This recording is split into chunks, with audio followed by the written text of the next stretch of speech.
Aita for telling my mom why none of her 5 boys have given her grandkids. I'm the youngest of 5 boys.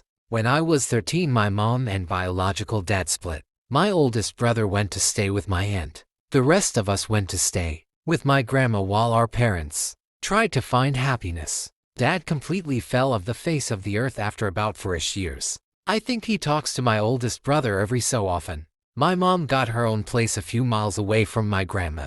She visited often and even spent the night every now and then. So the twins only stayed for like a year, then went and joined the Navy. The brother between the twins and I stayed for 2 years, then met a girl, went to college, and they got married. Then there was me, 13 to 18. I lived with my grandma and was almost completely alone for 2 years out in the middle of nowhere. I love my grandma, but there was only so much 80-year-old woman and a teenage boy could talk about. I felt abandoned. Fast forward, I finished high school, went to college, did the whole shebang. We're all adults now doing our thing. Well, my mom is always like, why won't any of you give me grandchildren? First of all, I'm gay. But she even asks me if I'll find a nice man, settle down and adopt. But my other brothers are straight. None of them have or want kids. So the conversation got intense, and she was being very dramatic. So I said it. I said what was on everyone's mind. Mom, I think none of us want kids because of how you